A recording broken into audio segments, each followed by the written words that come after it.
Bismillahirrahmanirrahim. Alhamdulillahirabbil alamin. Wassalatu wassalamu ala asyrafil anbiya'i wal mursalin wa ala alihi wa ashabihi wa man tabi'ahum bi ihsanin ila yaumiddin.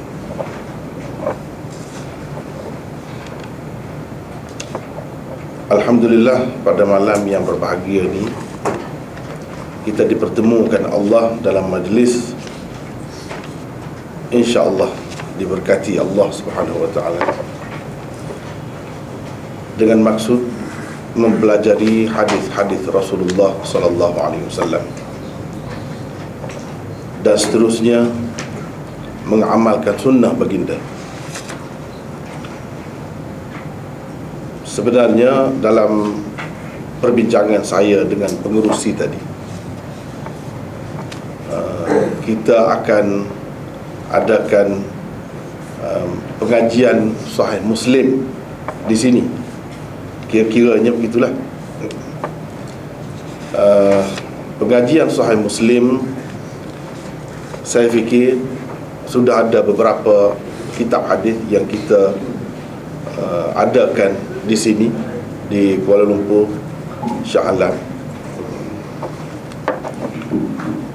Di sana kitab Tirmizi, Mishkat dan Sahih Bukhari juga jilid 1 dipelajari. Jadi di sini cadangan daripada sahabat-sahabat kita, kalau boleh kita ikuti pengajian Sahih Muslim pula. Saya dapati kitab Sahih Muslim ini dalam bahasa kita sudah ada terjemahannya, setakat yang saya tahulah. Tapi terjemahan Indonesia ada 2-3 sudah ada. Walaupun saya tengok ada perbezaan lah dari segi terjemahan bahasa dia tu dengan kita. Mungkin kita tak berapa selesa dengan bahasa dia tu.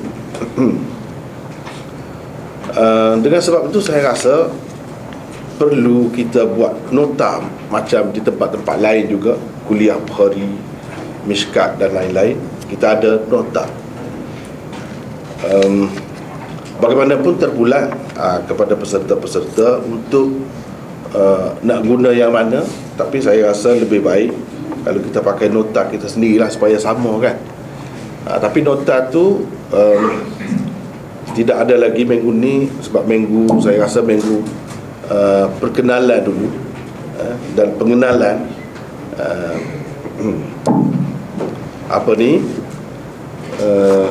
kitab Muslim ini terlebih dahulu insya-Allah,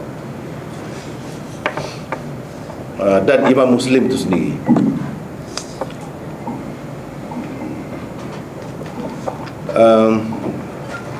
Jadi insya-Allah pada kali yang kedua nanti saya akan bawa nota tu.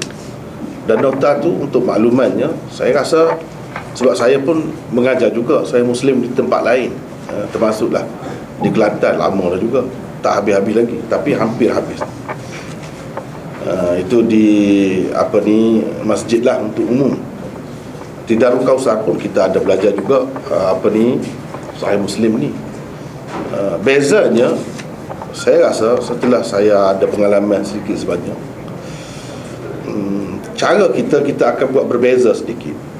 Seperti yang saya sebut tadi, kalau terjemahan Indonesia dia ada 2. Satu terjemahan yang matannya saja, dia tidak kemukakan sanadnya langsung, cuma perawi sahabat itu dan terus hadis.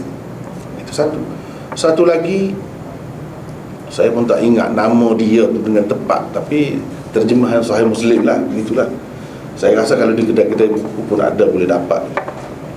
Satu lagi dia lebih lengkap, tetapi dia hanya ada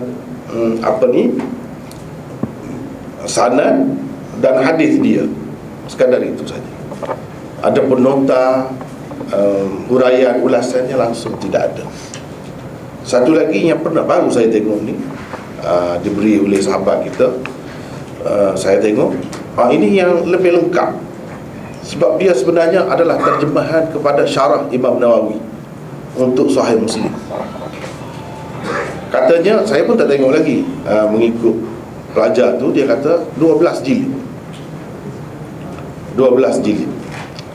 Jadi malam ni kita untuk pinjam benda ni lah dulu, buku mana nak pakai, setakat mana yang ada dalam bahasa kita, dalam bahasa Melayu lah kita kata.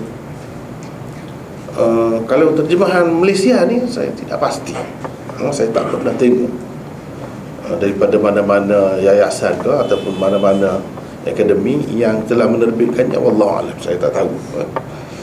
Yang itu yang paling lengkap itu ialah Syarah Imam Nawawi, lengkap daripada awal sampai akhir, 12 jilid. Saya sudah tengok jilid pertamanya, dan saya cadangkan kepada sahabat-sahabat kita di sini untuk besok nanti kita pakai, sebab besoknya petang besok kita akan mempelajari Muqaddimah Muslim. Ini Sahih Muslim, Muqaddimah dia lain, tapi dalam kitab asal tu dia ada sekali lah, di awal dia tu. Dalam yang saya sebut tadi, terjemahan Indonesia yang lengkap Syarah Imam Nawawi itu, dia ada sekali dengan Muqaddimah. Muqaddimah. Jadi kita boleh ambil saja daripada situ, walaupun saya rasa payah juga nak faham. Bagi saya lah lebih senang saya baca yang Arab, yang asal daripada terjemahan. Tapi mungkin kepada kita yang tidak biasa dengan bahasa Arab, kurang mahir, itu pun boleh pakai dah. Pada asalnya saya fikir yang itu pun saya nak buat ulasan juga, tapi oleh kerana sudah ada dan saya pun banyak kerja, tak sempat. Asalnya yang itu kita boleh pakai itu, boleh pakai itu untuk yang tidak menguasai bahasa Arab lah. Kalau yang menguasai bahasa Arab, saya rasa lebih baik kita pakai kitab asal. Syarah Imam Nawawi itu, kalau sudah ada dah, alhamdulillah lah. Kalau tak ada pun ambil bahagian itu saja. Jilid 1 Muqaddimah Sahih Muslim yang diulas oleh Imam Nawawi, pakai itu. Saya pun insya-Allah akan pakai yang itulah. Kemudian untuk Sahih Muslim ni, saya tengok baguslah Syarah Imam Nawawi itu, tapi untuk kita umum ni, saya rasa tidak perlu perbincangan dari segi bahasa apa semua tu, tak perlu sangat. Kadang-kadang orang pening di situ je. Pening di situ je. Mana sebenarnya isi dia, kandungannya, pengajarannya. Jadi dalam nota yang saya akan buat akan datang, kita akan guna itu, saya tidak akan bincangkan tentang sanad. Untuk Sahih Muslim tidak ada sanad. Kita ambil terus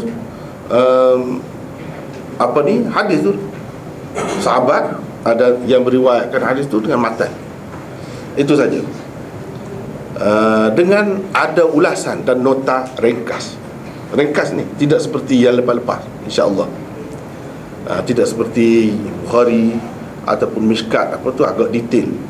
Ini saya cadang tidak nak buat begitu, kecuali pada tempat-tempat yang memerlukan ulasan yang agak panjang,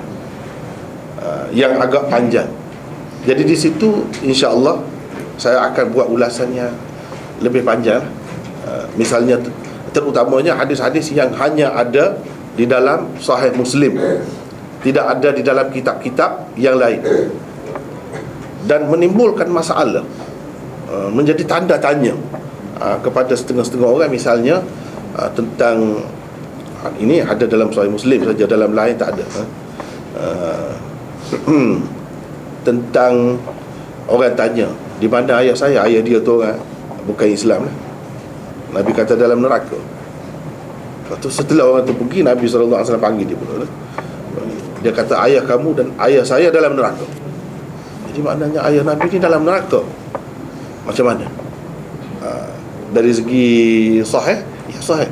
Apa perbincangan ulama tentangnya, penyelesaiannya macam mana? Benda-benda macam ni insya-Allah saya akan tekankan sudut itu. Adapun yang detail-detail itu yang sudah ada dah, rasanya sudah memadai dengan yang ada dah lah. Sebab hadis tu lebih kurang sama saja di mana-mana pun.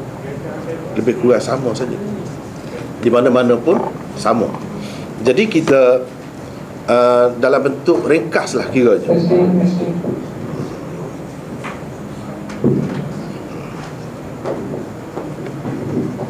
Ini dia tak Mic ni tak ada bateri kot.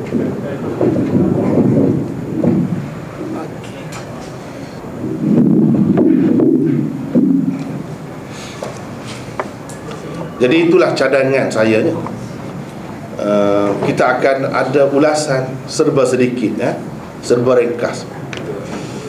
Dan di tempat-tempat yang tertentu, kalau ada perlu perbincangan yang dipertikaikan oleh ulama-ulama tentang sanad dia, di situ saja kita akan kemukakan sanad dan bincang dalam ulasan itu nanti, insya-Allah. Adapun secara keseluruhan yang nak bawa, saya rasa kalau mengajar Sahih Muslim ni, pengalaman saya lah, kalau nak baca penat. Kalau yang lengkap, mesti kena ada seorang mukri depan. Sebab nak baca lagi, nak hurai lagi, panjang cerita. Sebab cara Sahih Muslim dia berbeza daripada kitab-kitab hadis yang lain. Dia banyak ulang. Sanad dia tu banyak sangat. Hadis dia kadang-kadang beza satu perkataan saja, dia bawa sanad yang lengkap, sanad lain pula. Jadi saya rasa yang itu tidak perlu. Tak perlu. Kita perlu pergi kepada isi itu. Pergi kepada isi itu supaya semua masyarakat dapat mengambil manfaat daripada kitab Sahih Muslim yang sangat bernilai itu. Itu dari segi nota lah yang kita akan guna. Walaupun boleh juga nak, pasal sudah ada dah kan, nak guna yang sudah ada tadi, nak beli yang itu pun boleh. Dan boleh bandingkan dari segi terjemahan nanti. Mungkin saya rasa kita orang Malaysia lebih selesa dengan bahasa kita lah kan. Indonesia ni kadang-kadang saya pun pening juga, kenapa dia terjemah gini. Rupanya betul cara dia terjemah begitu, mengikut bahasa dia. Mengikut bahasa dia. Jadi itu dari segi nota. Kemudian sebagai berkenalan lah terlebih dahulu. Sebenarnya saya pun tidaklah ahli sangat, tidak ahli. Cuma pernah belajar tu ya. Bezanya mungkin dengan saudara-saudara kita, sahabat-sahabat kita yang lain pernah belajar. Dari segi ahli tu tidak, bolehlah sikit-sikit. Jadi kita berkongsi ilmu, sekadar itulah. Berkongsi ilmu. Kalau ada yang tak kena, pakat-pakat kita baikilah, untuk mendapat maksud yang murni itu. Dari segi pengalaman saya belajar ni, untuk perkenalan lah, kenalan dan pengenalan terlebih dahulu. Saya belajar Sahih Muslim ni dengan seorang guru yang sudah sangat tua pada masa tu. Dia berjalan pun langkah dia tu dekat-dekat. Dan kalau dia mengajar dia mulut dia dekat dengan mic. Pasal tak dengar, suara dia rendah sangat. Kalau kita tanya dia pun dia tak berapa dengar. Dekat 100 tahun umurnya. Namanya Maulana Idris. Dialah yang mengajar saya Sahih Muslim. Kalau Bukhari, Tirmizi, kita berjumpa dengan Mufti Wali Hasan Khan. Itu guru saya. Dialah Syekhul Hadisnya. Maulana Idris ni dia tidak Syekhul Hadis, tapi dia pembantu lah. Dan dia, saya terima Sahih Muslim ni daripada dia, dan mengaji, belajar kitab Sahih Muslim dari awal sampai akhir secara talaqi lah dengan syekh tadi. Namanya Maulana Idris. Orangnya baik, dari segi zahirnya baik, tapi dia dari sudut ketat pengajian dia ni susah. Payah orang nak lulus dengan dia. Semua gagal kalau dia periksa. Pernah diminta dia jadi pemeriksa untuk seluruh Pakistan, gagal semua. Lalu orang tak mahu dah dia, berhenti. Tak mahu dah dia, berhenti. Begitu juga semasa belajar ni, payah kita nak dapat markah dia, markah tinggi payah. Memang dia ketat lah, ketat. Itu Maulana Idris. Dia terima Sahih Muslim tu daripada gurunya. Ini lain sikit, di bawah, di peringkat bawah ni, Syabbir Ahmad Uthmani. Syabbir Ahmad Uthmani ni seorang ahli tafsir dan ulama hadis, Syekhul Tafsir dia semasa di Deoban. Darul Ulum Deoband, dia Syekhul Tafsir di sana. Dan dia semasa Pakistan itu merdeka kan, pisah daripada India, dia dilantik sebagai Syekhul Islam yang pertama Pakistan, Syabbir Ahmad Uthmani. Jadi lebih dia tu, kenapa orang nak sangat sanad dia, melalui dia terima Sahih Muslim ni? Sebab dia ada buat syarah kepada Sahih Muslim, namanya Fathul Mulhim. Dalam bahasa Arab, Fathul Mulhim. Kalau cetakan di Pakistan itu, dia tebal, besar, 3 jilid, dan dia tidak sempat menyempurnakannya kerana meninggal dunia. Dan setelah lama berpuluh-puluh tahun, baru disambung oleh seorang tokoh besar di Pakistan, namanya Maulana Taqi Uthmani. Dia sambung. Fathul Mulhim itu disambung oleh Taqi Uthmani. Jadi 6 jilid tambah pula. Jadi semua sekali 9 jilid. Ditambah, sambung dalam bahasa Arab juga, namanya Takmilah Fathul Mulhim. Sesiapa yang dapat ni boleh carilah. Banyaklah yang berbeza daripada syarah Imam Nawawi itu, banyak dia buat tambahan lagi daripada syarah Imam Nawawi. Jadi Syabbir Ahmad Uthmani ini, selain dia mengajar Muslim, dan guru saya terima daripada dia ni seorang tokoh besar seperti saya kata tadi, Syekhul Islam yang pertama di Pakistan. Dan dia ada menulis tafsir juga, Tafsir Uthmani namanya. Tafsir ini dicetak di Arab Saudi, kerana jawatan kuasa dia tu tanya ulama-ulama di India, kalau tafsir mana yang paling baik untuk disebarkan secara percuma. Sebab dia ada kan Malik Fahad dulu, dia ada cetak Quran ini dengan terjemahan dan tafsirnya dalam berbagai-bagai bahasa dan disebarkan secara percuma. Jadi ulama-ulama kata itu tafsir yang paling baiklah dalam bahasa Urdu, Tafsir Uthmani nama. Dia itu lengkap, Syabbir Ahmad Uthmani. Syabbir Ahmad Uthmani terima, inilah sanad saya. Kalau saya belajar hadis ni, sanad saya yang paling tinggi, Sahih Muslim nak banding dengan yang lain-lain. Sebab guru saya tu dia tua sangat. Dia belajar daripada Syabbir Ahmad Uthmani. Syabbir Ahmad Uthmani terima ni terus daripada Syekhul Hind, Maulana Mahmudul Hasan. Mana 3 lah antara saya dengan Mahmudul Hasan. Syabbir Ahmad Uthmani, Maulana Idris, Syabbir Ahmad Uthmani, dan terus Mahmudul Hasan. 3 sampai ke situ. Lepas tu Mahmudul Hasan terima daripada guru dia, pengasas Darul Ulum Deoband, Maulana Muhammad Qasim An-Nanutwi. Sampai di situ. Tapi kalau sanad saya untuk Sahih Bukhari misalnya, Tirmizi, dia ada 4 nak sampai kepada situ. Mana ini lebih ali lah dari segi sanadnya. Sanad ali, dipanggil sanad tinggi. Sebabnya saya terima Sahih Bukhari, Jami' Tirmizi daripada Mufti Wali Hasan. Dia ambil daripada Husain Ahmad Madani. Dia ambil daripada Maulana Anwar Shah Kashmiri. Dan dia ambil daripada Mahmudul Hasan. Jadi ada 4. Ini tak ada Anwar Shah Kashmiri dalam sanad ni, tak ada. Terus kepada Mahmudul Hasan. Sebabnya Syabbir Ahmad Uthmani ni dia seguru dengan Anwar Shah Kashmiri, yang terkenal tokoh hadis yang besar tu. Anwar Shah Kashmiri dalam sanad ni tak ada. Dia diganti oleh Syabbir Ahmad Uthmani.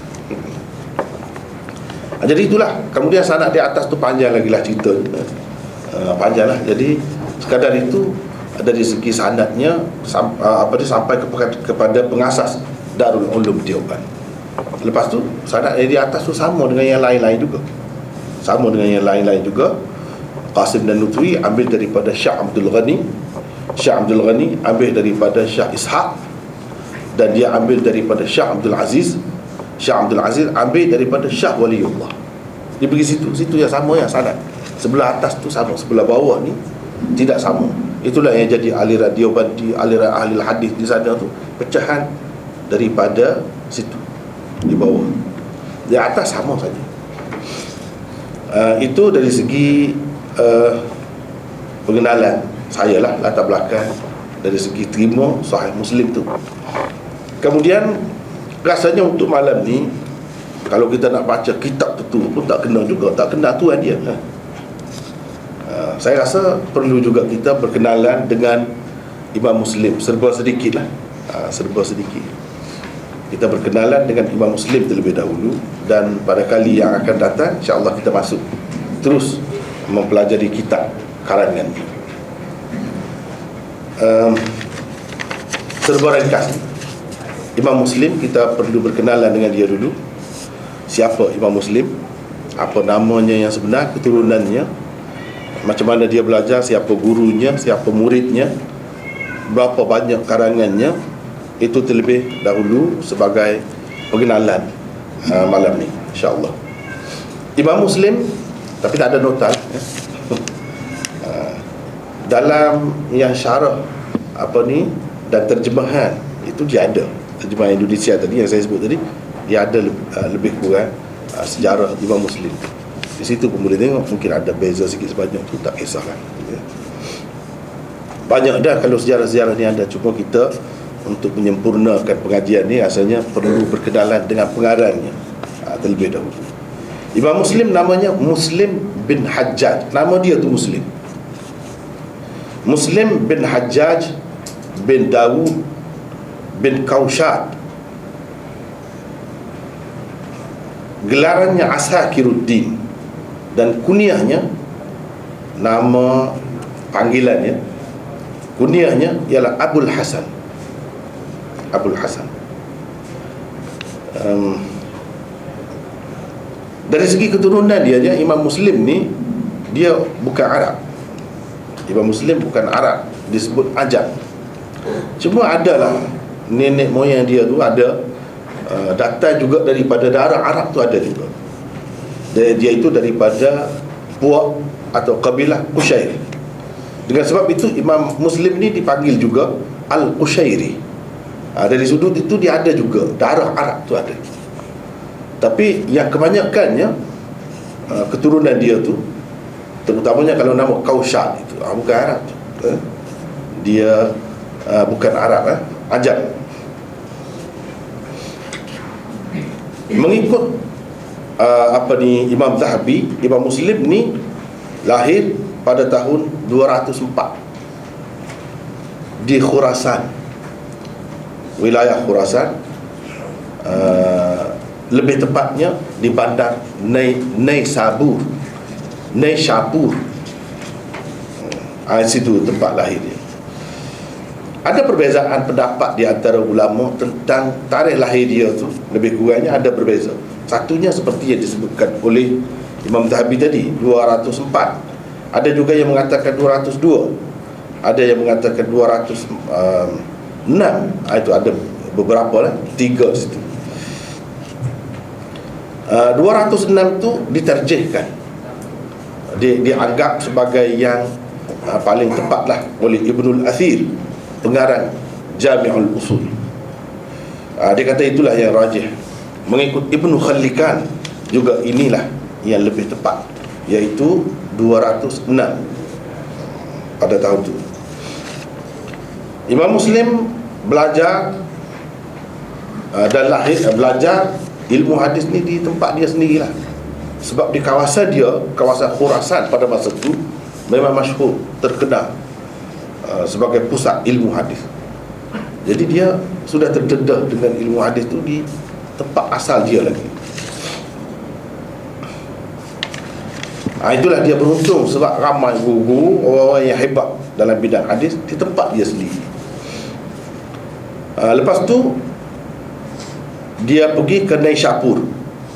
Naisapur tu bandar lah, bandar.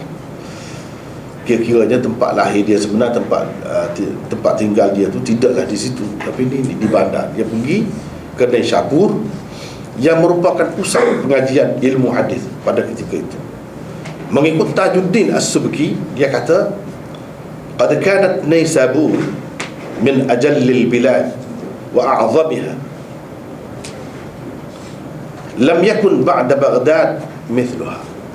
Itu yang dia kata. Selepas Baghdad tak ada satu bandar yang lebih hebat sebagai pusat ilmu. Selepas Baghdad, Naisapur. Orang Arab sebut Naisabur. Dia pur tu pi dia tak ada. Naisabur. Sebenarnya Naisapur. Pur tu sebab kita lah. Singapura asalnya pur, mana tempat, negeri. Kemudian kita jadi pura.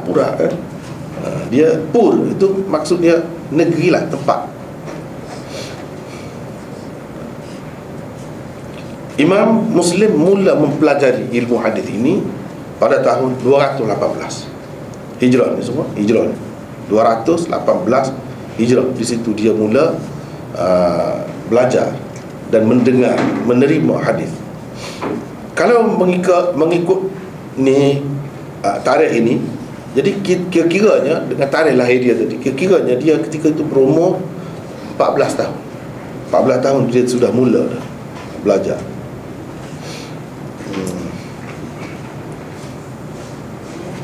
Jadi kira-kiranya dari segi terdedah tu sebenarnya dia terdedah lebih awal lagi. Tetapi yang dimasyhurkan, diwar-warkan ialah pada tahun 218, sebab umur dia pun sudah matang dah, sudah balik dan kita kata masa tu. Jadi keyakinan orang pun terhadap orang yang menerima hadis pada umur tu kira-kiranya lebih kukuh jika dibandingkan dengan orang yang terima hadis sebelum itu, sebab masih kanak-kanak. Jadi Imam Muslim diperkenalkan sebagai menerima hadis pada ketika umur itulah awal remaja.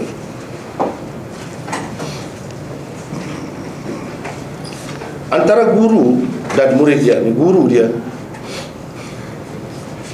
ahli sejarah tidak dapat pastikan di peringkat awal betul dia tu macam mana kehidupannya. Tidak dapat pastikan. Cumanya setelah dia belajar tu, diketahuilah.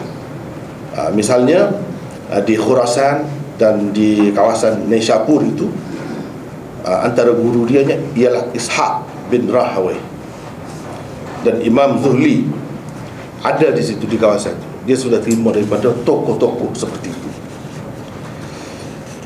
Kemudian mengembara pergi cari ilmu lagi, dan dia belajar ni orang dulu.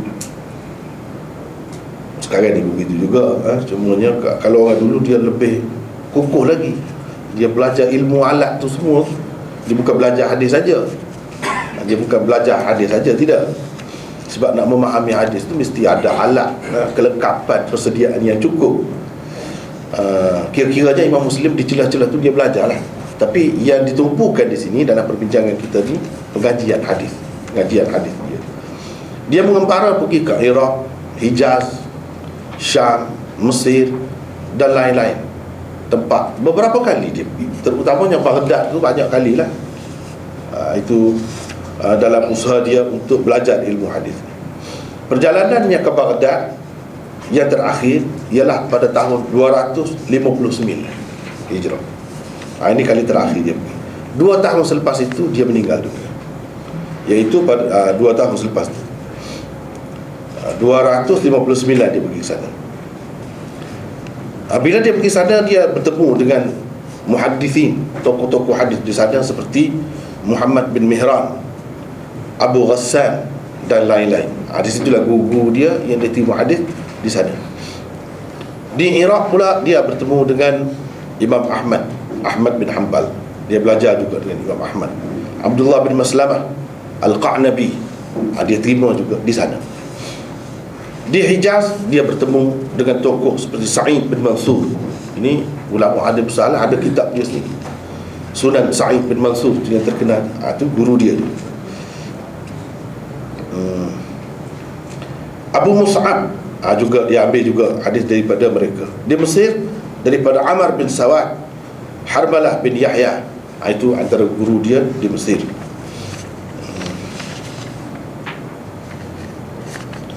Bersama kawan dia yang setia namanya Ahmad bin Salamah. Dia juga pernah pergi ke Basrah dan Balkh.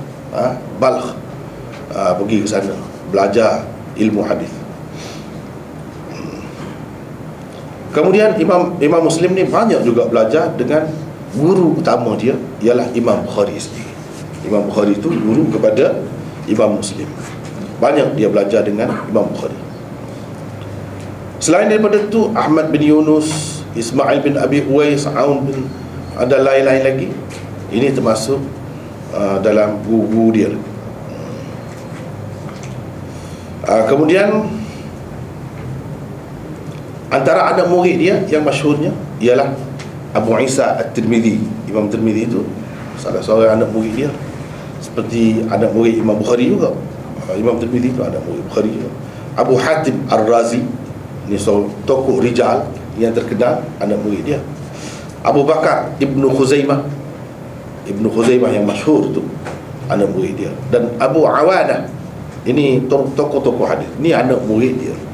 Jadi seseorang tu kita boleh tengok kehebatan dia tu daripada dua. Sebab itu penting dalam kitab-kitab rijal disebutkan guru dan murid. Siapa guru ni? Siapa murid ni? Itu penting. Orang yang hebat tidak akan lahir kecuali daripada orang yang hebat. Itulah pengenalan dia. Sebab itu penting diketahui siapa gurunya dan siapa muridnya. Jadi daripada senarai tadi kita tahulah memang orang-orang yang hebat lah. Di zaman Imam Muslim itu, zaman dia muncul pada ketika itu, sudah ramai ulama-ulama ada yang besar-besar, hebat-hebat. Sudah ramai. Imam Muslim sempat belajar dengan mereka. Dan bila Imam Muslim belajar, di situ guru-guru dia tu nampak dah, luar biasa Imam Muslim. Sudah nampak dah bakat dia tu. Sehingga guru dia Ishaq bin Rahawai, Imam Ishaq yang terkenal tu, juga guru kepada Imam Bukhari. Ishaq tu guru kepada Imam Bukhari juga. Dan dia ada musnad dia sendiri, Ishaq bin Rahawai. Dia kata, ayya rajulin yakunuha, saya tak tahulah orang ni akan jadi gapa, akan jadi apa nanti, akan jadi gapa nanti, akan jadi apa nanti. Kalau dia macam ni lah bakat dia, tak tahu lah jadi macam mana. Dia kata begitu.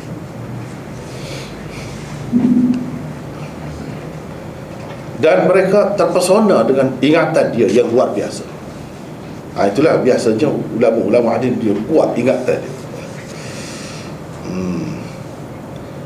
Kemudian Ishaq Al-Kausaj, seorang guru yang lain pula kata, dia kata manusia ni, orang-orang Islam di zaman itu, selagi ada dia ni, insya-Allah akan berada dalam kebaikan.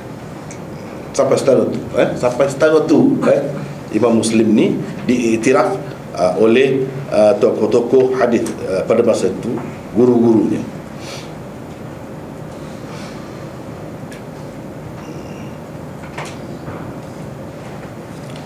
Dengan sebab itu, lebih dia ni, Imam Muslim ni, orang-orang seperti Abu Zur'ah dan Abu Hatim, ini tokoh-tokoh hadis ini, dia mengutamakan dalam sekian ramai guru-gurunya, inilah guru yang paling utama.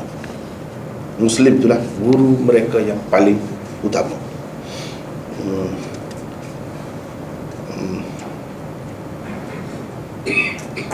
Dan Abu Salamah, Ahmad bin Salamah tadi, dia ni begitu sayanglah kepada Muslim, sahabat dia ni, kawan dia yang belajar bersama-sama. Dialah seorang sahabat yang setia. Selama 15 tahun dia tak tinggal Muslim dalam menyusul Sahih Muslim. Inilah orang yang rapat dengan Imam Muslim. 15 tahun Imam Muslim ni susun kitab dia Sahih Muslim yang kita maklum sekarang ni. 15 tahun.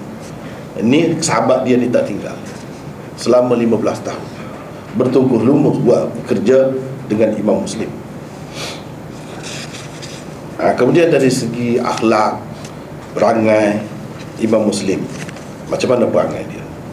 Sepanjang hayat dia diketahui tidak pernah mengumpat sesiapa. Dia tak mengumpat. Dia tidak maki, dia tidak keluarkan kata-kata kesat kepada sesiapa. Kalau dia kata tu memang dia pasti, yakin betul lah, tak boleh dia simpan, ini bahaya, mesti kita sebut. Ada, kalau kita baca dalam Muqaddimah Muslim nanti, banyaklah dia komen orang tu, dia komen itu lain, tak termasuk ni, bukan maki, bukan kita kata memburuk-burukkan seseorang, bukan begitu, tak termasuk dalam.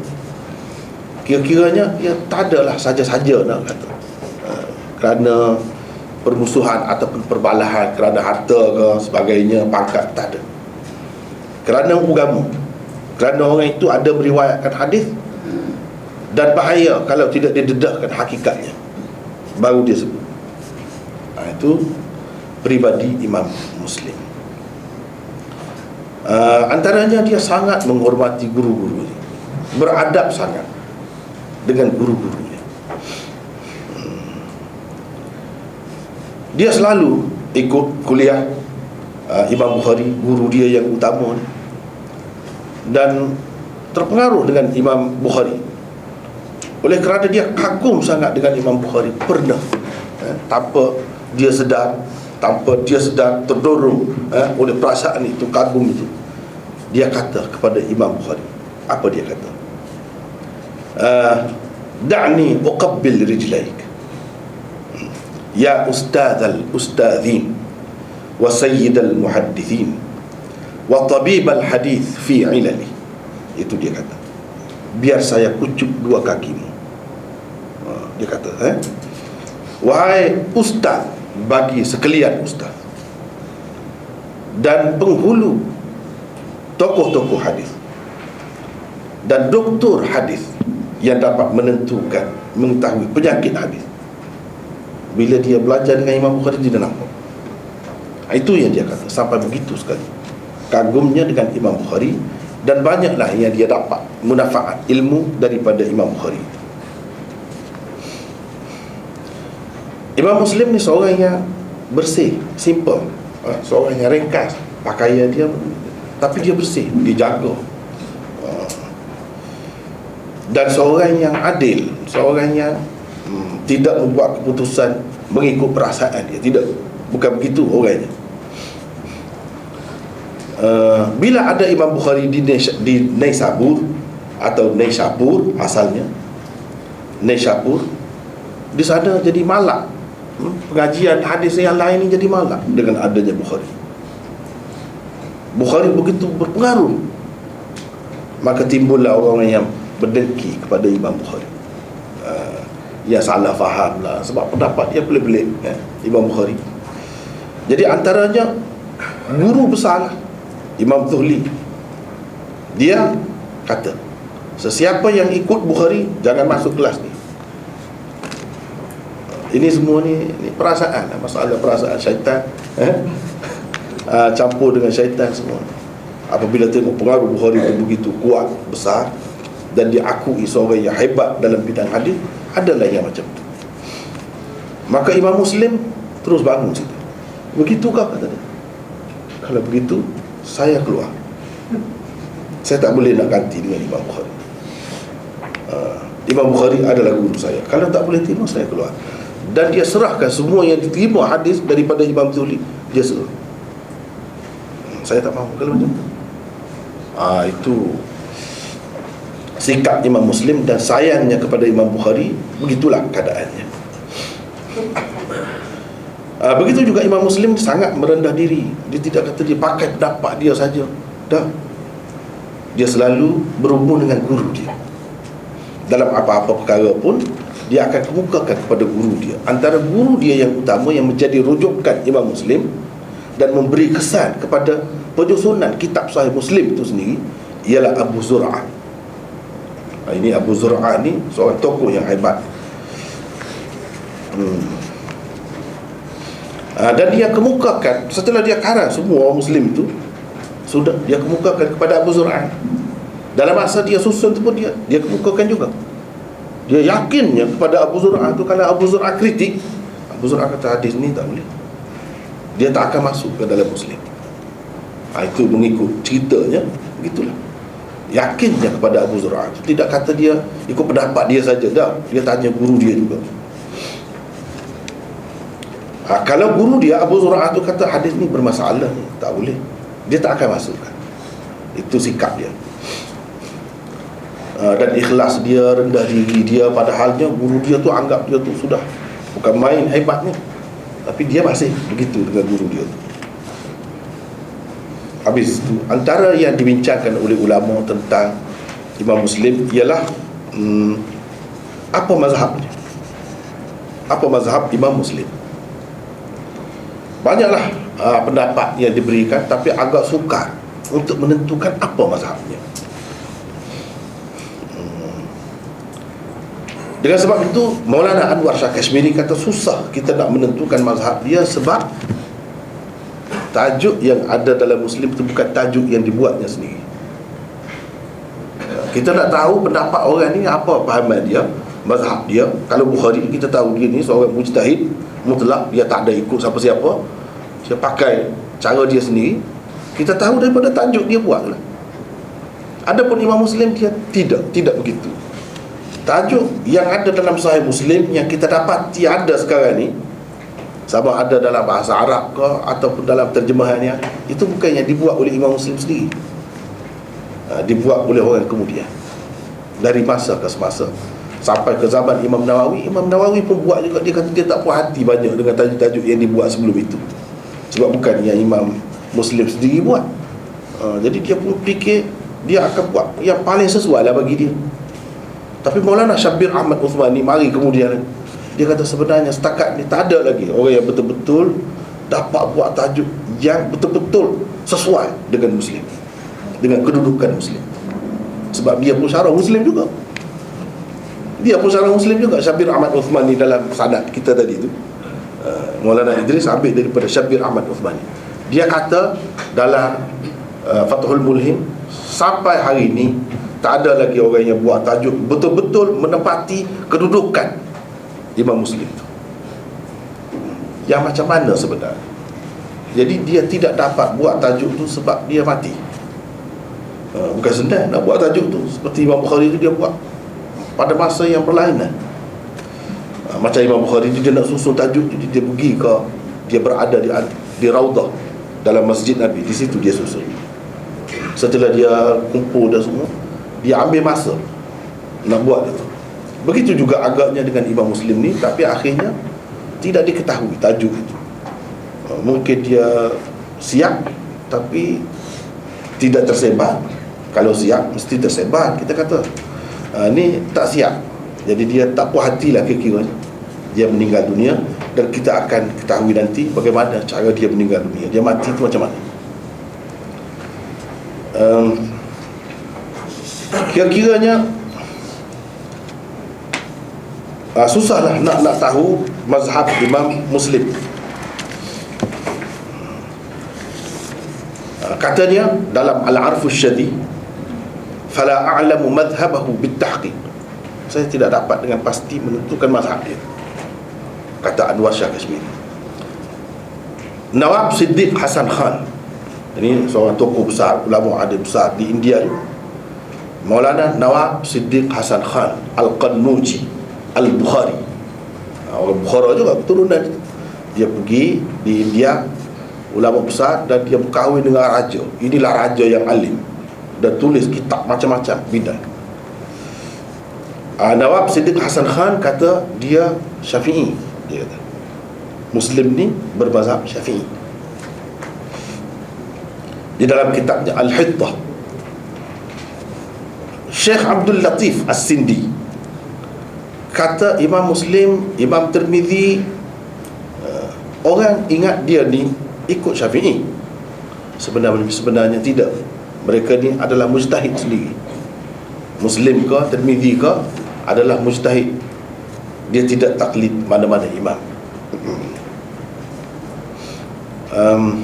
Cuma banyak masalah dia, pendapat dia tu sesuai dengan Syafi'i dan ulama-ulama Hijaz. Sesuai, kebetulan. Bukan dia ikut, tidak, bukan dia ikut, bukan dia muqallid. Hafiz Ibn Hajar pun nampaknya lebih cenderung ke situ. Sebab dia kata pengenalan dia tentang Imam Muslim, dia thiqah, imam. Dia sebut imam. Ada juga ulama yang mengatakan Muslim ni bermazhab Malik. Bermazhab Malik. Ada juga yang kata begitu. Tapi kalau dilihat dalam kitab Tabaqat Malikiyah, ulama-ulama dalam mazhab Malik, tak ada pula nama dia disebut. Tak ada pula. Pengarang kitab Kashfuz Zunun Haji Khalifah,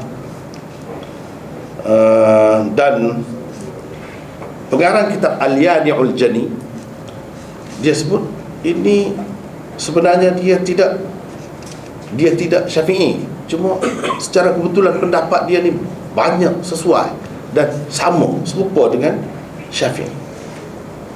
Sebab itu ramai orang keliru mengatakan dia ni Syafi'i. Yang sebetulnya tidak. Kalau kita perhatikan sejarah-sejarah ulama-ulama hadis ni, mereka berijtihad sendiri. Imam-imam yang besar lah, mereka berijtihad sendiri, tidak terikat dengan mana-mana mazhab.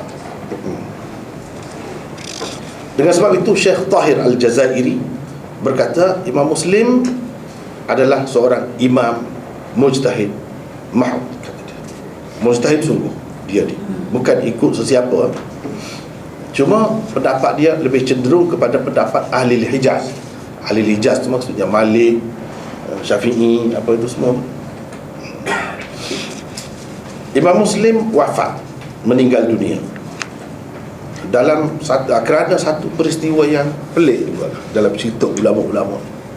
Dalam setengah-setengah kitab dia kata Imam Muslim pernah ditanya satu hadis dalam majlis dia mengajar, tanya, dia tak boleh jawab.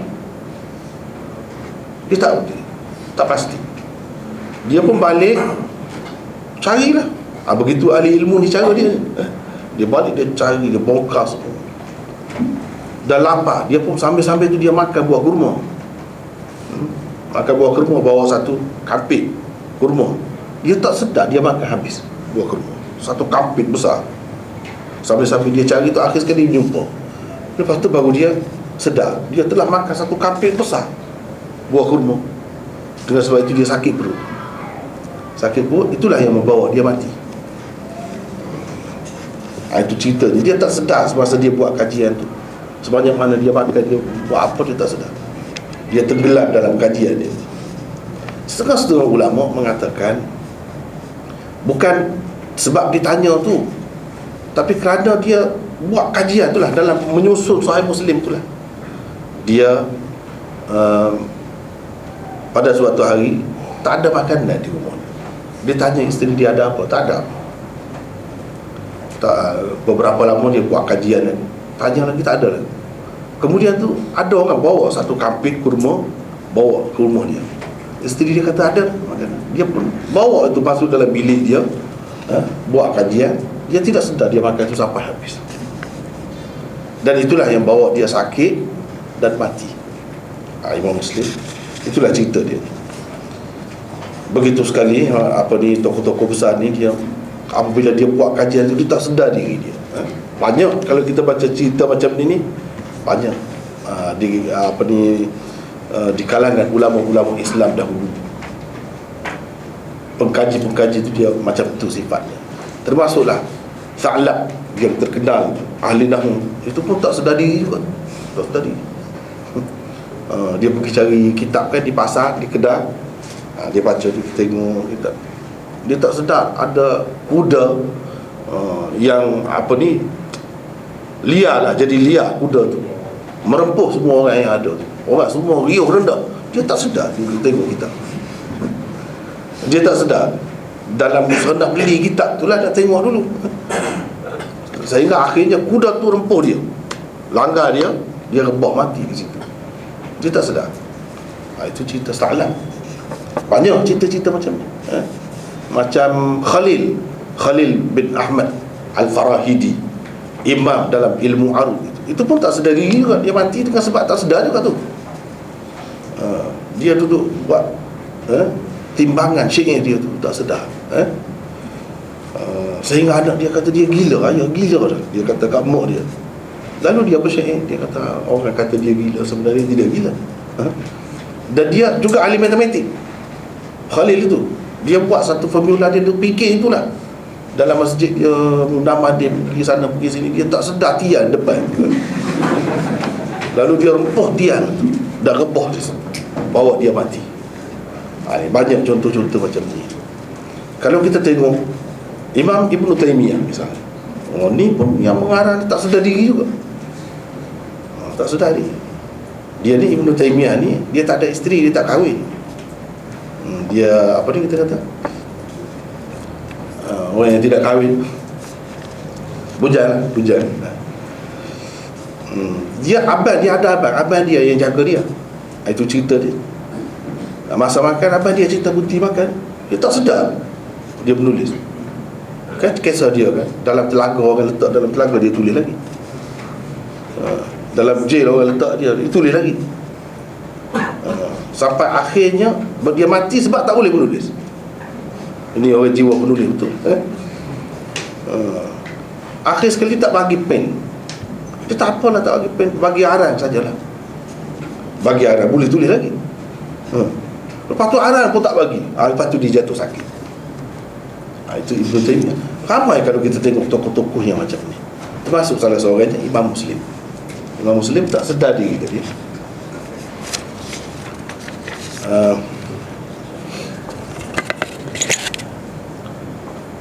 Setengah-setengah ulama mengatakan meninggalnya Imam Muslim itu ketika berumur 55 tahun.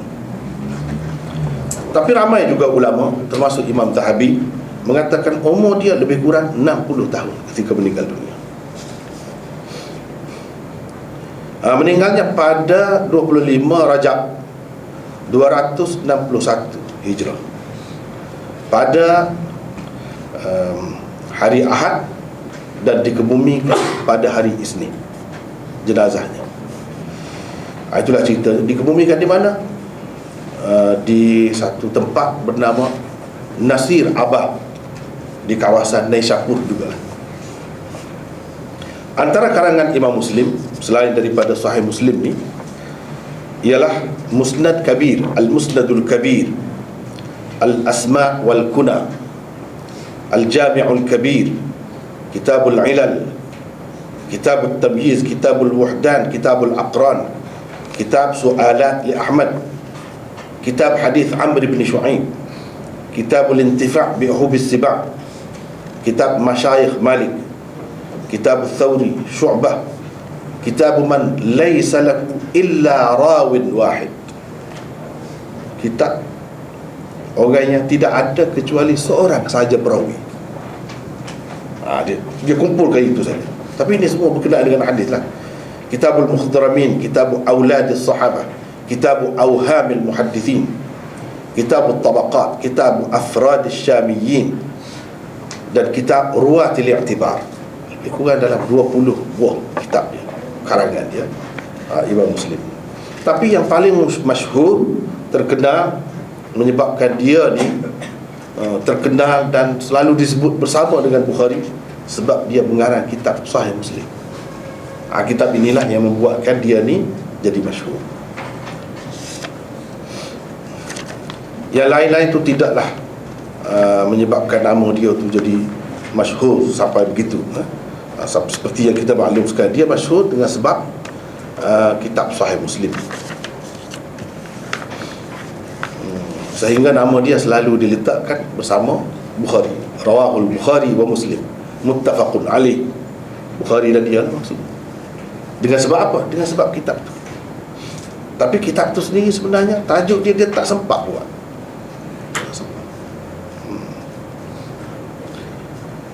Sebenarnya nama Muslim ni sesuai untuk nama Sahih Muslim ni apa namanya? Ulama-ulama khilaf juga.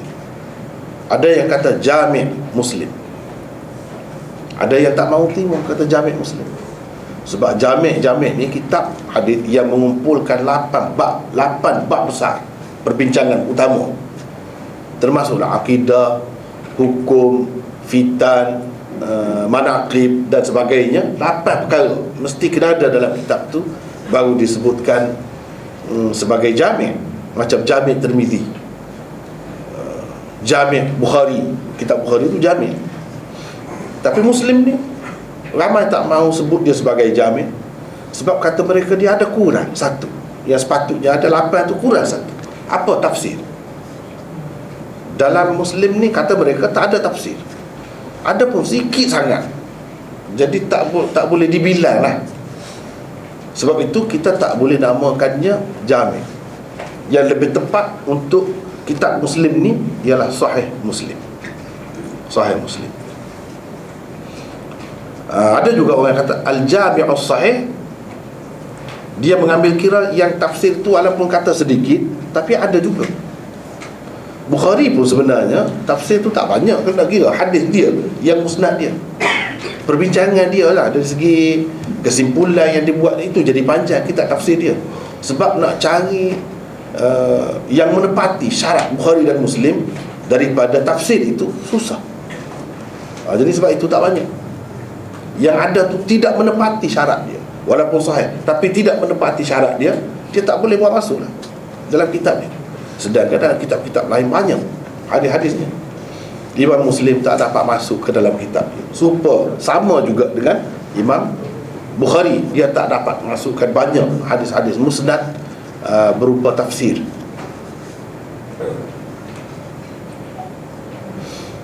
Dengan sebab itu ramai juga yang menerima Muslim ni, Sahih Muslim ni sebagai Al-Jami'. Mereka sebutkan Al-Jami'us Sahih. Betul juga, itu pun betul juga. Walaupun sedikit, tapi tetap ada. Tetap ada. Mereka sebenarnya tak perhati. Dalam Bukhari itu pun sebenarnya tak banyak. Kalau tidak dengan sebab diulang-ulang hadis yang sama, hakikatnya tak banyak juga hadis yang musnad dalam Sahih Bukhari itu pun. Tapi orang kira Bukhari itu sebagai jami', sebab ada tafsir itu. Sebenarnya Muslim pun kalau nak kiranya dia tidak ulang, kalau nak kira lebih kurang sama dengan Bukhari itu. Dia tidak ada komentar itu, komentar ini, tak ada. Sebab itu kita nampak sedikit. Kalau nak kira hakikatnya lebih kurang saja. Kalau kita tak boleh dengan sebab sedikitnya dalam Muslim ni ada bab tafsir, hadis-hadis tentang tafsir, maka kita tak boleh namakan dia jami'. Sepatutnya Bukhari pun tak boleh juga kalau nak kira. Tapi nampak banyak sebab dia ulang-ulang hadis yang sama beberapa kali disebut. Muslim tidak buat begitu. Itu cara beza dia dengan Bukhari. Kemudian apa tujuan apa tujuan Imam Muslim ni karang kitab Sahih Muslim? Dia sudah siap dah Bukhari. Sahih Bukhari itu semasa dia ada, sudah dia tengok Sahih Bukhari. Jadi di situlah sebenarnya timbul keinginan dia. Dia tengok ada beberapa sudut lagi yang tidak dibuat oleh gurunya, yang ditinggalkan oleh gurunya. Kalau dia buat itu, jadi sempurnalah Sahih Bukhari. Itu antara pendorong besar dia menulis Sahih Muslim, iaitu melengkapkan karya besar guru dia. Dia nampak masih ada lagi kekurangan. Di mana kurang? Tidak kurang sebenarnya. Itu cara Bukhari sendiri. Dia ada cara dia sendiri. Mungkinlah menyebabkan jadi tidak jelas. Setengah-setengah pihak akan menganggap satu kekurangan. Jadi dia cuba menampung kekurangan itu. Di mana?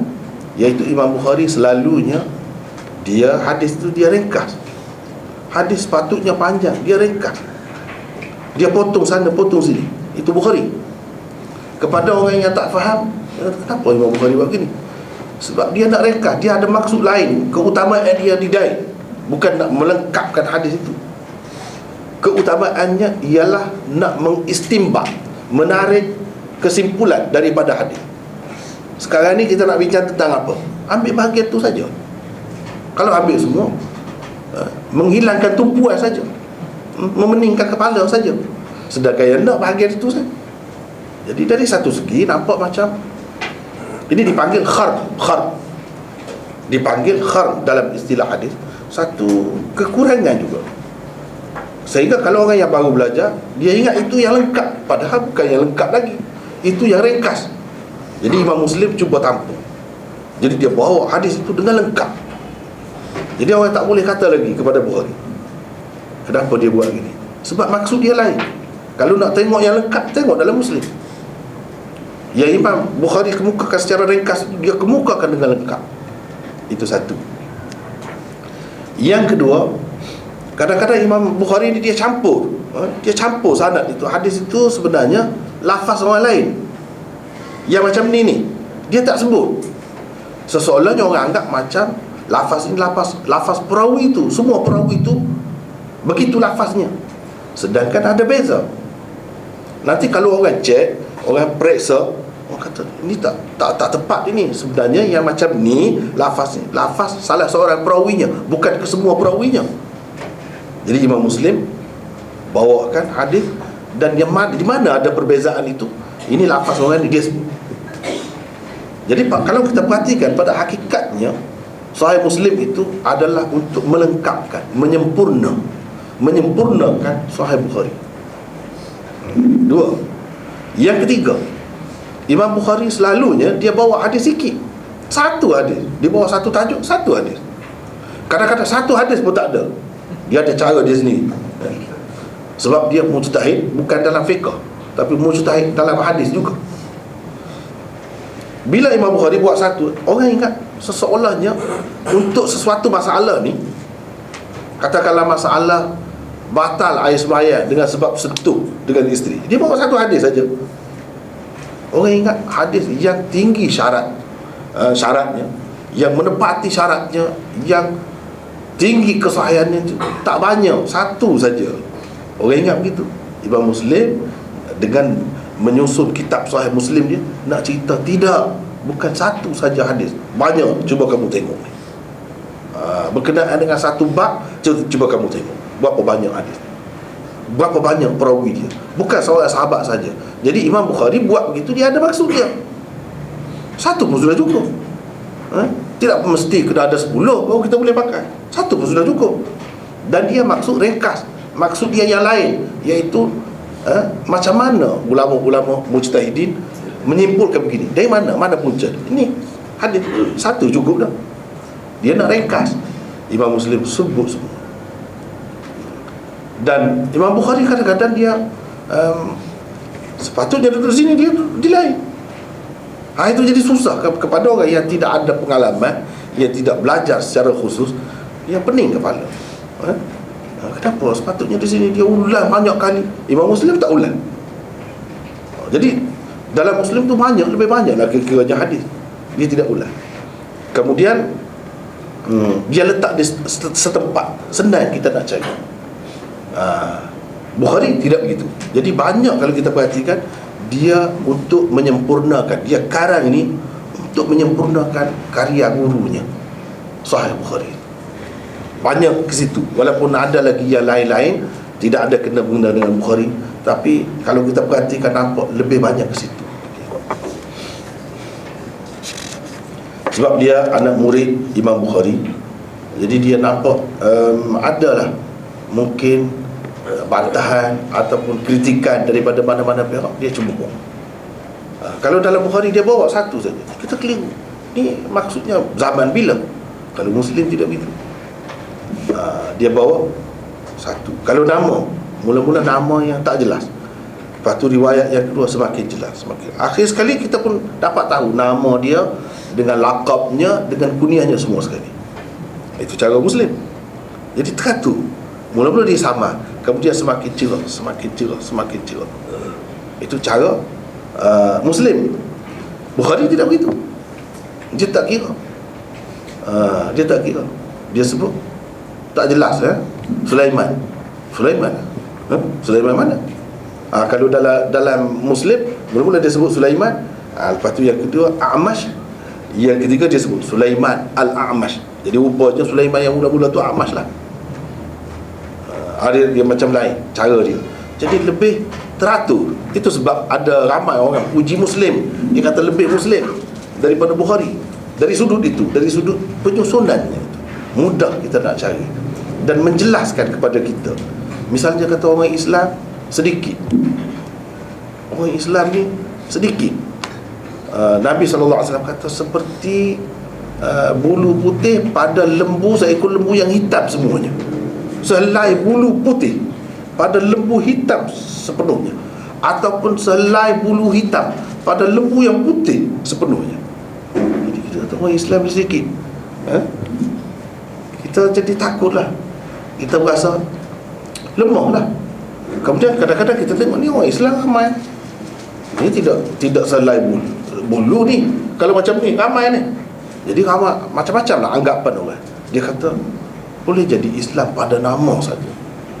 yang sebenarnya Tuhan tak kira pun dia tu Islam. Jadi kan menakutkan. Jadi kita pun jadi ragulah dengan keislaman kita kalau begitu. Imam Muslim dia buat satu akhir sekali dia cerita itu zaman Ya'juj Ma'juj yang macam tu.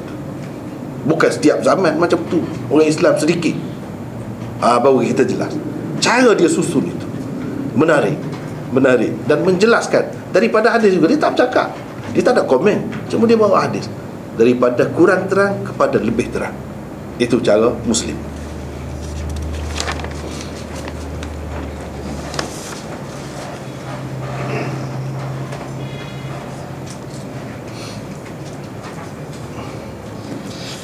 Kemudian bilangan riwayat yang terdapat di dalam Sahih Muslim, berapa banyak riwayatnya. Dia sendiri kata, apa Imam Muslim kata, "Sannaftu hadzal musnad as-sahih fi 300,000 hadis masmu'ah." Saya susun kitab Sahih Muslim ni, masuk ke dalam kitab Sahih Muslim ni, daripada saya pilih 300,000 hadis. Daripada 300,000 hadis yang dia ambil daripada itu, masuk dalam Sahih Muslim. Mana asasnya ialah 300,000 hadis. Itu yang asasnya. Yang asas tu maknanya agak kuat dah tu juga. Yang maudhu' yang apa tak kira tu. Kemudian dia pilih tu sampai jadi berapa? 4,000 saja. Kalau tak mengambil kira yang berulang, 4,000 saja daripada 300,000 hadis. Cuba bayangkan bagaimana dia buat kajian, dia bercermat itu. Mesti penat sangat, letih sangat buat kerja. Daripada 300,000 dia tapis tinggal 4,000 saja.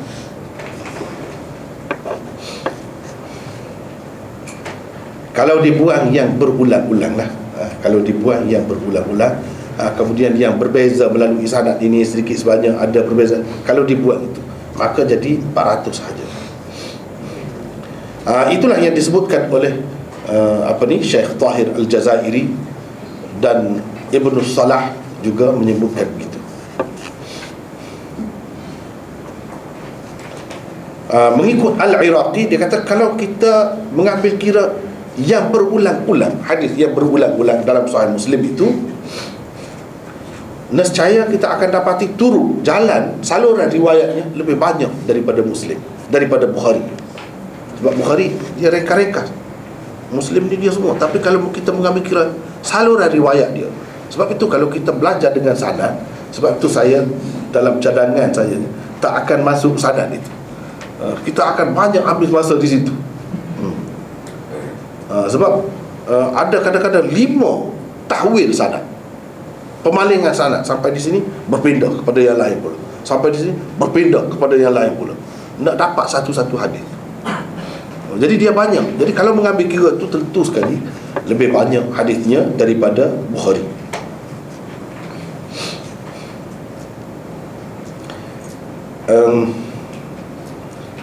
Ahmad bin Salamah, sahabat baik dia yang menyusun membantu dia menyusun Sahih Muslim ni, kata dia kata apa? Sebenarnya Imam Muslim ni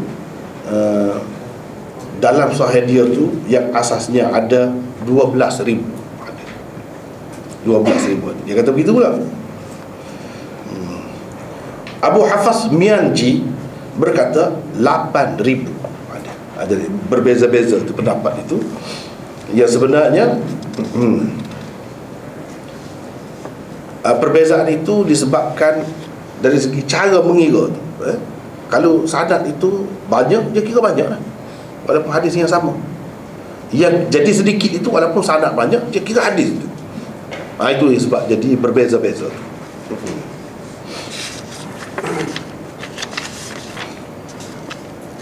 Kemudian tajuk yang ada dalam Muslim tu, seperti kita telah sebut tadi, tidak dibuat oleh Imam Muslim sendiri. Tidak dibuat oleh Imam Muslim sendiri. Sebab kenapa dia tak buat? Dia tak sempat lah, kira tak sempat. Padahal kitab dia ni siap 4 tahun sebelum dia meninggal dunia. Dia sempat mengajar kitab dia. tapi tajuk dia tak sempat. Tajuk tu satu kerja yang lain pula, satu kerja berat pula tu. Nak buat tajuk, jadi perlu masa. Kira-kiranya dia tak sempat lah. Kalau ada pun tak lengkap. Tapi tidak ada pula siapa pun pensyarah kitab Muslim ni mendakwa yang ini adalah yang dia, tajuk dia, tak ada gitu. Boleh dikatakan daripada awal lagi itu dibuat oleh masing-masing pensyarah. Dan yang paling popular ialah syarah Imam Nawawi dengan tajuk yang dibuatnya. Imam Nawawi sendiri dalam muqaddimah dia sebut benda ni, bahawa Imam Muslim tak ada. Ini mungkin setengah orang dia keliru, dia ingat tajuk dalam Muslim itu dibuat oleh Imam Muslim sendiri. Tidak begitu. Sebab itu kita dapati antara satu syarah dengan satu syarah itu dia berbeza tajuknya, berbeza. Jadi jangan peliklah kalau berbeza begitu ketara, jauh sekali berbezanya. Di sini ada tajuk, di sini tak ada tajuk. Dalam kitab ni tak ada pula, dalam ni ada. Dalam ni ada setakat ini, di sini ada tambah pula. Tak pelik sebenarnya. Sebab itu dibuat oleh orang-orang kemudian. Masing-masing fikir. Kalau dia tengok yang Imam Nawawi ni banyak lagi ni, bawah ni hadis ni Imam Nawawi letak di bawah satu tajuk saja, sedangkan hadis-hadis ni sesuai untuk beberapa tajuk yang lain. Dengan sebab itu ada orang yang buat pula, masing-masing buat. Tapi seperti kata Maulana Syabir Ahmad tadi, dia kata sebenarnya setakat dia buat kerja tu, tidak ada lagi yang betul-betul menepati dan memenuhi maksud Imam Muslim yang sebenarnya, sesuai dengan kedudukan Imam Muslim. Tajuk yang ada ni tidak dapat memenuhi yang sepatutnya, kata dia. Jadi kita begitulah, walaupun kita tengok nampak menarik dah tajuk kan nampak menarik kan, nampak sesuai dah, tapi ahli dia kata belum lagi. Sama seperti Ibn Khaldun katalah, Hafiz Ibn Hajar buat syarah tu, dia sudah bayar dah hutang Bukhari. Umat ni terhutang dengan Bukhari, banyak dah terhutang dengan Bukhari. Hafiz Ibn Hajar buat syarah tu, dia kata sudah bayar separuh lagi tak bayar separuh lagi. Sepatutnya kedudukan dia tu, dia buat tajuk nak bincang tu, bukan senang. Jadi kita semua terhutang budi dengan Imam Bukhari, tak bayar lagi. Walaupun banyak yang tulis, yang syarah, tapi sebenarnya tak terbayar lagi. Sebab apa? Ada saja yang tak puas hati. Sepatutnya bukan begitu, sepatutnya sesuai dengan Bukhari itu begini, kena kata begini. Ada saja sampai sekarang ni pun. Kemudian Imam Muslim menyusun kitab Sahih Muslim ni, nampak hadis begitu, ya kan? Tidak payah, susah. Nak mengambil kira sanad tu, kalau Imam Muslim ni dia memang teliti betul lah. Teliti betul. Satu lafaz saja ada berbeza, dia akan bawa sanad yang berlainan. Satu saja padahalnya yang berbeza. Begitu sekali dia cermat. Jadi penyusunan yang mengambil masa 15 tahun, mengikut sahabat dia tu Ahmad bin Salamah tu kata 15 tahun dia buat kerja dengan Imam Muslim.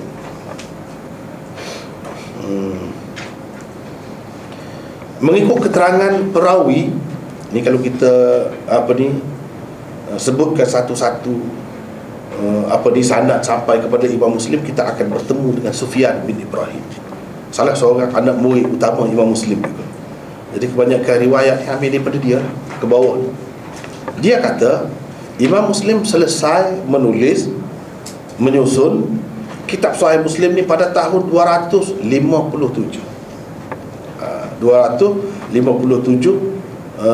Hijrah, dan dia selesai baca kitab itu sebelum dia meninggal dunia. Ramailah yang terima hadis-hadisnya daripada Sahih Muslim itu sebelum dia meninggal dunia. Jadi kira-kiranya siap dah lah kitab itu sebelum beberapa tahun sebelum dia meninggal dunia, tapi tajuk tu tak siap, tak ada lah, tidak diketahui. Itulah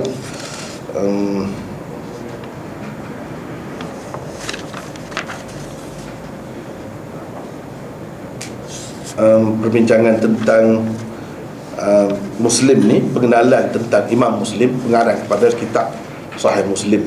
Jadi rasanya masa pun tak mengizinkan, saya tak sempat nak habis ni lagi ni. Mungkin kita boleh sambung besok. Kita boleh sambung besok, sebab Muqaddimah Muslim itu pun tentang Muslim juga. Jadi kita nak tahulah apa keistimewaan, apa bezanya, apa ciri-ciri kitab Muslim berbeza daripada yang lain. Kenapa dia susun begini tertibnya? Tertib tu tertib dia dah. Semua terima begitu. Tertib tu memang tertib dia. Tak ada dulu dia sengaja orang lain-lain susun. Tidak begitu. Dia sendiri yang susun dah. Tertib yang ada tu betul. Cuma tajuk dia tidak ada. Dan apa iltizam Imam Muslim dalam mengarang kitab Muslim dia tu, banyak lagi yang perlu dibincangkan, terutamanya berkenaan dengan kitab dia tu sendiri. Asalnya kita tangguh dulu lah. Untuk malam ni setakat itu.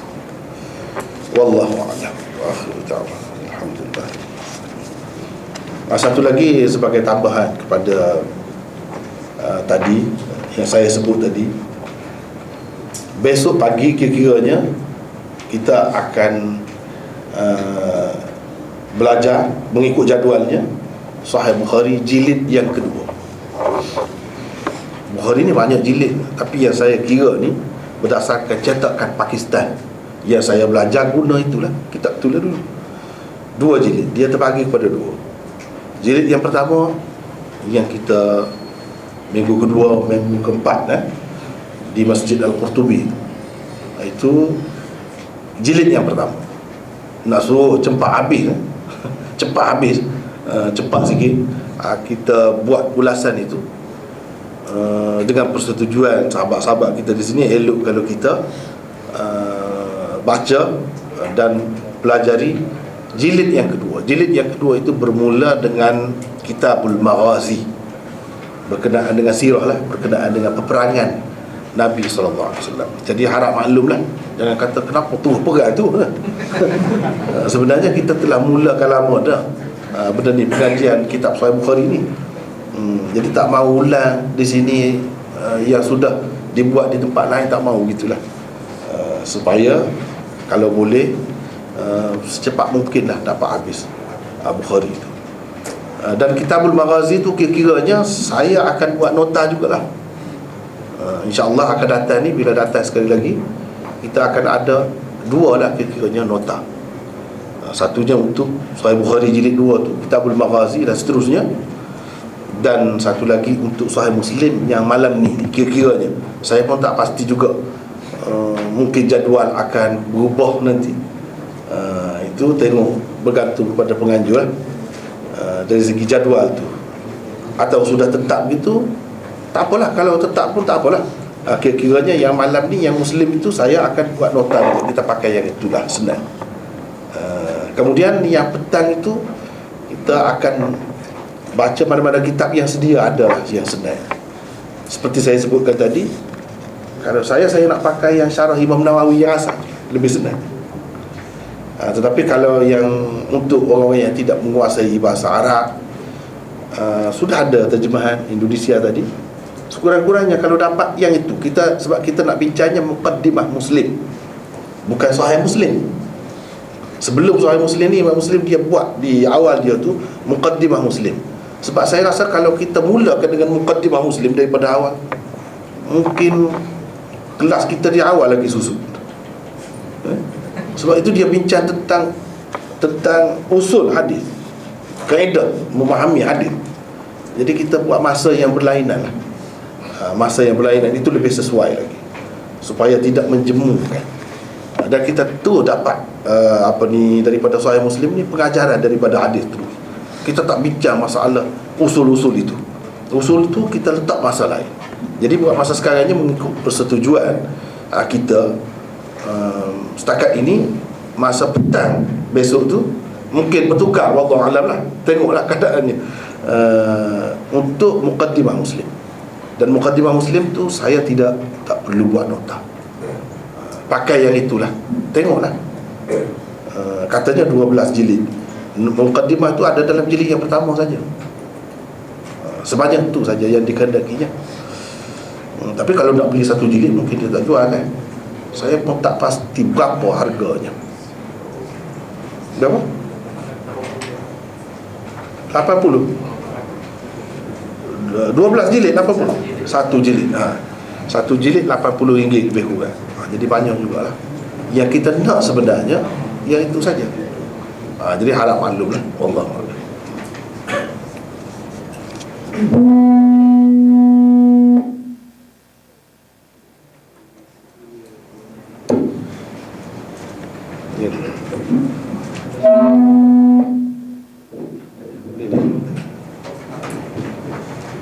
Tak apa.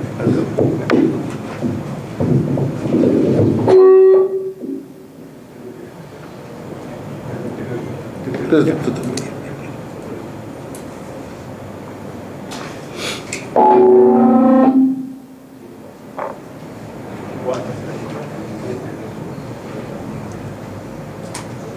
Pakai ini lah.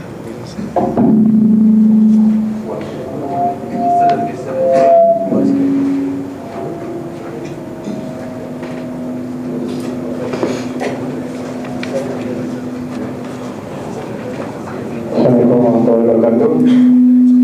Minta maaf. Kita bagi 30 minit untuk soal jawab dengan Maulana Nasri. Siapa-siapa ada pertanyaan apa-apa, saya tunggu pergi ke tanda.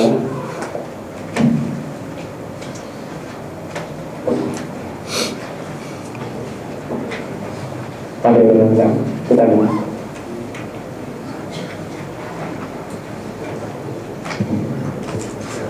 Dia sejuk lagi mula-mula ni kan. Kalau tak ada, kita nak tutup. Mungkin mula-mula ni sejuk lagi kan. Dan kita pun tak mula lagi kitab sebenarnya. Tak boleh. Perkenalan saja malam ni. Ada yang pakai ada.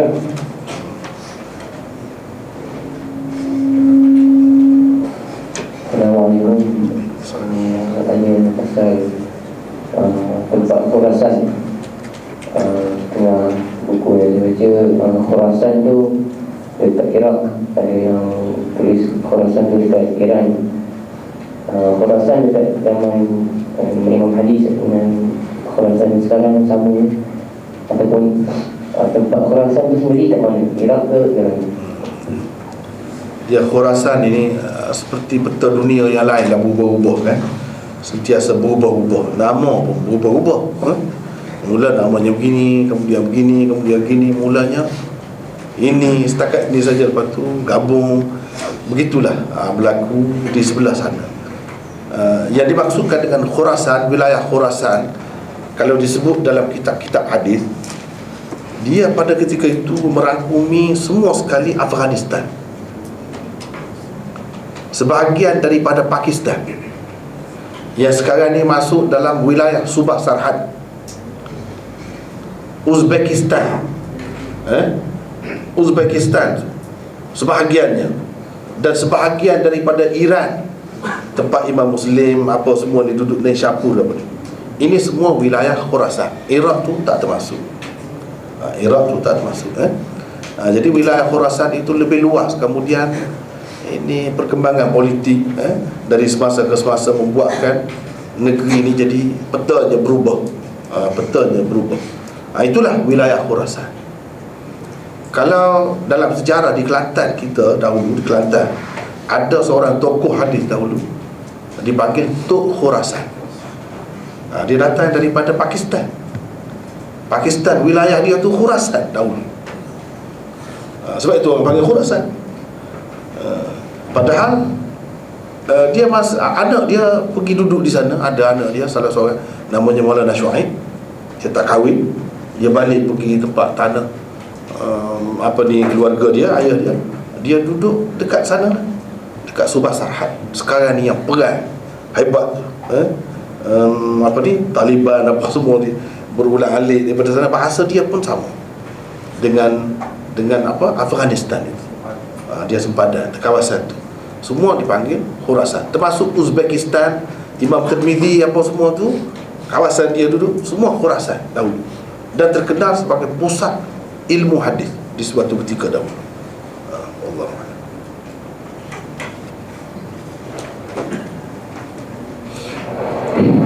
Ada lagi pertanyaan? Ada? Ada, okey. Assalamualaikum warahmatullahi wabarakatuh. Ustaz nak tanya tentang hadis yang berkenaan dengan pujian terhadap sesuatu tempat ataupun masa ataupun laknat ataupun penghinaan terhadap tempat dan masa. Adakah yang memberi kesan kepada penduduk itu ataupun masa ataupun tidak memberi kesan? Contoh Allah Ta'ala Nabi Muhammad Najib, orang bumi Najib yang dilaknat. Adakah ia memberi kesan kepada penduduk yang berada di bumi Najib atau tak? Allah. Dia kebanyakannya kalau dia termasuk dalam manaqib, manaqib ni walaupun perbincangan utamanya berkenaan dengan orang-orang, tetapi dia termasuk juga berkenaan dengan negeri itu.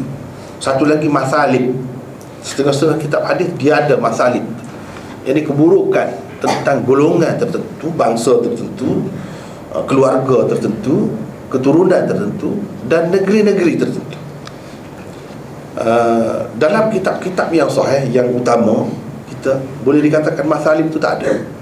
Kalau ada pun ada terselit satu dua hadis itu sebagai satu bab yang berasingan, tidak ada. Yang adanya manaqib.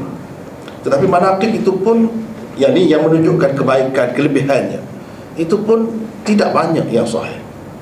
Dengan sebab itu kita tak boleh berpegang sangat dengan benda-benda begini. Kalau ada itu silap lah. Mungkin ada kesannya, tapi yang sebenarnya bukan begitu yang dikehendaki oleh Rasulullah SAW. Mungkin dia ada kaitan dengan keadaan atau masa-masa tertentu, bukan sepanjang masa. Bukan sepanjang masa. Kalau dia anggap sepanjang masa, setiap orang yang berada di situ, itu tak tepat sama sekali. Dia hanya tepat untuk ketika-ketika tertentu. Misalnya dikatakan al-imanu Yaman, iman itu di Yaman, itu seseorangnya Yaman ini baik sampai kiamat, gitu ke? Salah kalau faham gitu. Dan itu sahih. Tapi kita kena faham ada masa-masa tertentu memang iman orang-orang di sana kuat. Memang mereka memberi sumbangan yang besar untuk perkembangan Islam. Yang sebenarnya Nabi SAW kata begitu, dia nak isyarat kepada punca iman itu dia sendiri. Keturunannya ialah daripada Yaman. Orang-orang Madinah, orang-orang Madinah tu keturunannya kebanyakannya daripada Yaman. Jadi Nabi SAW nak kaitkan Yaman itu dengan orang yang duduk Madinah, bukan dengan negeri Yaman tu buat selama-lamanya. Jadi itu yang perlu faham. Kalau tidak, dia ada kesan. Memanglah ada kesan, tapi kesan tu kerana salah faham kita. Allah.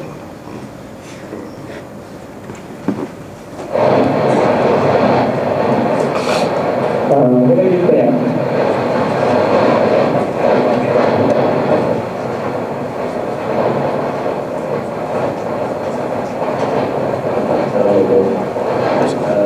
Saya baru tahu kali dengar tadi bila Maulana cakap pasal hadis-hadis Bukhari itu Bukhari ringkaskan. Jadi adakah ini satu perkara yang biasa juga dilakukan oleh ulama lain macam Nabi dan yang lain-lain? Sebab hadis yang panjang itu diringkaskan, jadi dia jadi tak detail. Ya, dia sebenarnya yang ringkas hadis ni bukan di setiap semua tempat. Kalau macam Bukhari, dia ada cara dia sendiri. Dia kebanyakan tempat dia ada ringkas sesuai dengan tajuk bab yang dibuatnya, sebab itu yang nak dibincangkan. Tetapi dia mesti ada di mana-mana tempat dalam Bukhari itu yang lengkap. Jadi kalau nak pastikan mana yang lengkap, cari yang itulah. Kalau kitab-kitab yang lama, dia susah sikit kita nak cari. Kitab-kitab baru sekarang ni sumbangan ulama-ulama setiap masa, yang sentiasa tak berhenti buat kerja ni. Dia ada buat. Kalau kita baca kitab-kitab Arab tu, dia ada tulis di bawah tu atraf, dia panggil atraf hadis ini. Mana hadis ini diulang sebut oleh Bukhari di mana, di tempat mana lagi, hadis nombor berapa, dia sebut nombor hadis itu. Itu memudahkan kita untuk mengesan mana yang lengkapnya. Cari sendiri. Jadi di situ kadang-kadang Imam Bukhari buat tajuk macam ni, di bawah hadis yang dia kemukakan di bawah tu tak ada pun lafaz itu, dia isyarat kepada yang lain. Jadi kalau kita mengambil kira atraf hadis, kita akan dapat kesan benda tu. Yang tak bolehnya kalau sampai mengubah makna. sampai menggelirukan dan tak pernah dikemukakan di mana-mana tempat secara lengkap. Itu salah. Tapi kalau di lain tempat, satu sekurang-kurangnya satu tempat yang lengkap, dia boleh buat begitu. Kharb itu suatu perkara yang diharuskan. Alasan mereka ialah kalau Quran kita boleh baca, innallaha ala kulli syai'in qadir, sedangkan bukan itu satu ayat. Ayat sebelum tu sudah ada kan? Sebelum tu, itu yang hujung tu. Kita boleh untuk membuktikan Allah SWT Maha berkuasa, kita bawa saja ayat tu tanpa menyebutkan dengan lengkap, ya ayyuhan-nasu ubudu rabbakumul ladzi khalaqakum, misalnya sebelum itu. Tak perlu. Kalau Quran kita boleh buat, kenapa hadis tak boleh? Quran lebih patut, lebih ketat lagi dari segi disiplin kita dengannya. Itu pun boleh. Jadi hadis lebih-lebih lagi boleh. Itulah alasan ulama yang mengatakan boleh. Wallahu a'lam.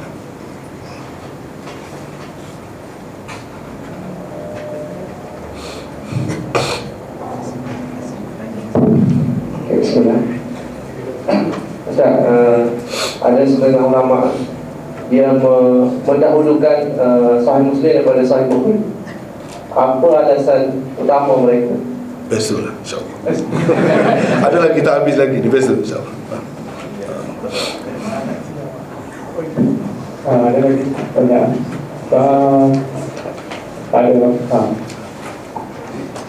Assalamualaikum. Akhirnya Muslim Bukhari dengan Muttafaq alaih, boleh Maulana jelaskan? Sama, lebih kurang sama. Ada lagi silakan. Perempuan kan? Ada.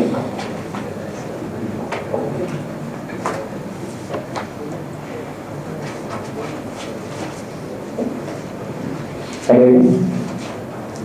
Tak ada.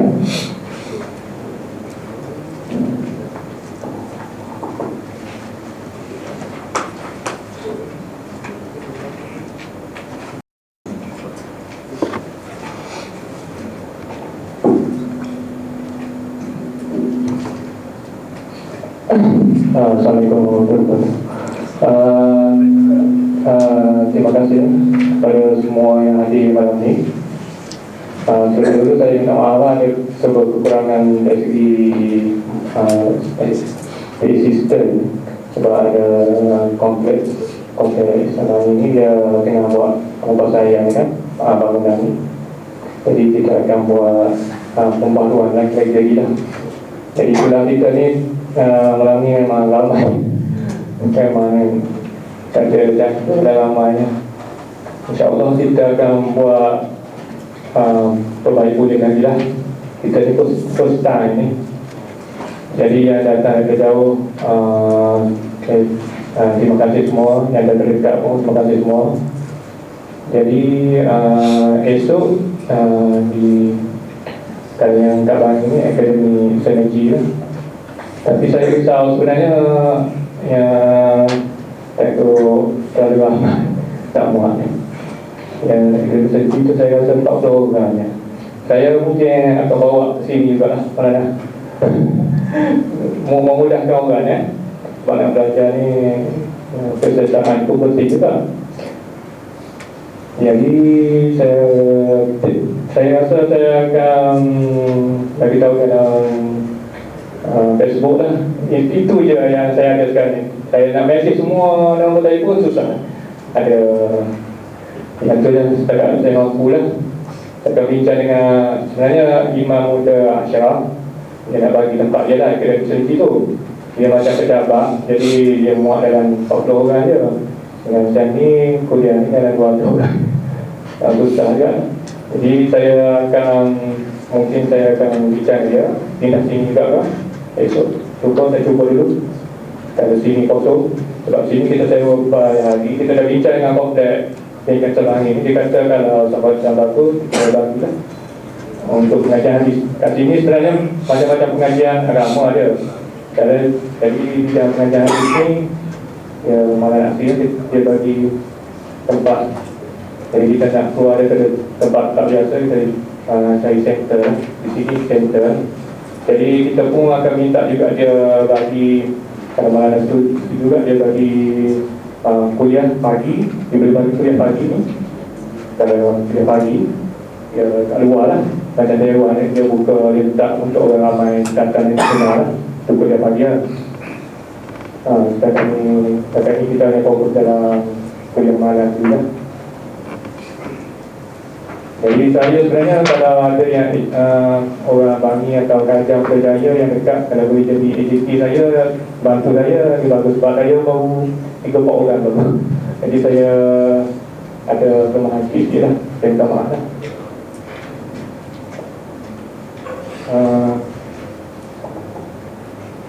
Okey lah, kita pesan, buat pesan pagi ke